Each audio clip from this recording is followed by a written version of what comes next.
Hey guys, welcome back. Today we're going to be talking about the distributive property.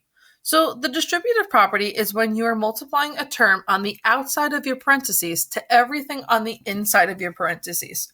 So if you think of the word distribute, that means you're passing things out. So let's say you're passing out a worksheet to your students, or you're passing out maybe gift bags at a party to all of your friends. So the gift bags all have the same thing, and the teacher who's handing out all of the worksheet to their students has the same thing as well. So you are distributing the same number onto different things because you have different kinds of students and different people attending your party. So that's kind of a way to think of how the distributive property works. So I do have an example written out here.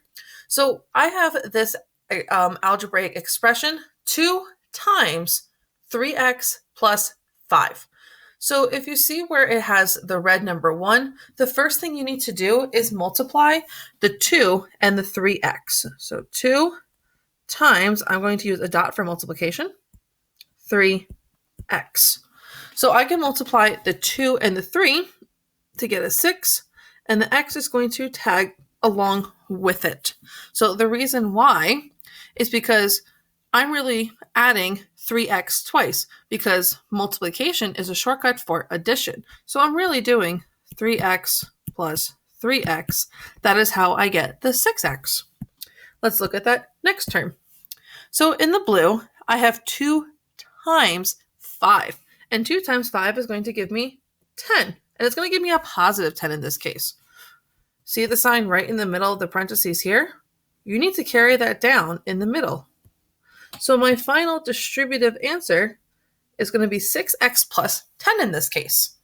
So as you are learning the distributive property, I highly recommend that you are drawing these arrows every step of the way. It is very common for students to distribute once and then never again. So with the arrows, it kind of helps prevent that a little bit. So I'm going to use red for step 1 and blue for step 2. So let's look at the first example here. I'm going to call it example 1. I have 2 times 13 plus 4. So my first step is to multiply the 2 and the 13. 2 times 13. That's going to give me an answer of 26. And then switch to blue for step 2. 2 times 4 is going to give me 2 times 4. It's going to give me an 8. And I carry down the sign that was in the middle of the parentheses. So yes, you can add these two numbers, but because we are practicing with the distributive property, I'm going to leave my answer just like this. Let's look at the next one. Switch back to red. Now I have 3 times a negative number.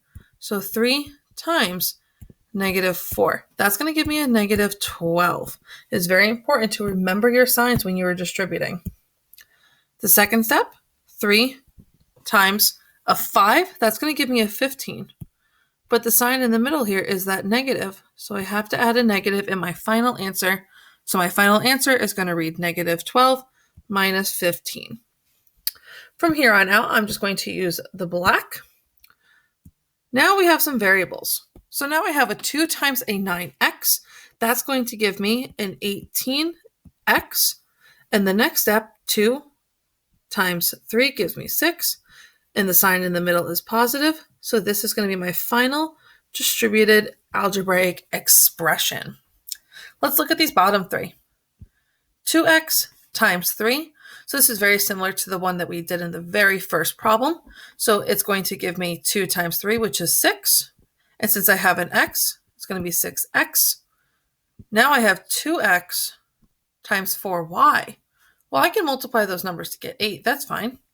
I can't do anything to those variables, so I'm just going to combine them with multiplication as xy. And the sign in the middle here is addition. So my final expression is 6x plus 8xy. You can also distribute with a fraction. So here I have 1/2 times 3x. Here is 1/2 times 3x. So this 3x is really like a whole number. So you can make it have a denominator of 1 and multiply straight across. 1 times 3x gives you 3x.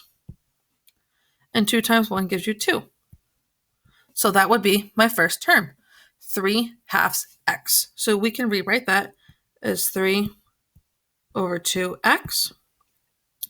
And now I have to do the same thing to 6. So 1/2 times 6 over 1. I'm going to get a 6 on my numerator, 2 on my denominator, and that simplifies to 3. And the sign in the middle of my parentheses is a negative. So my final answer is going to be 3/2 x minus 3. Last problem. I have a negative 2 times a negative 3x. That's going to give me a positive 6x. Do I have to write the positive? No, I do not. I'm going to leave it in this video just for discussion's sake. And the last thing I have is negative 2 times 7. That's going to give me a negative 14. But I still have this sign in the middle of my terms in the parentheses. So I have to add that back here. So in the rules of math, you cannot have two negatives next to each other. And if you recall from an earlier video, we talked about something called keep, change, change, when we have those two negatives next to each other. So I can actually use keep, change, change here. So keep, change, change. So it all becomes positive. So my final answer for this one is going to be 6x plus 14. I hope this video was helpful for you. Please like and subscribe to the channel and leave a comment below if you have any questions. Make sure you share this video with a friend who you think could benefit from this tutorial. Thanks for watching.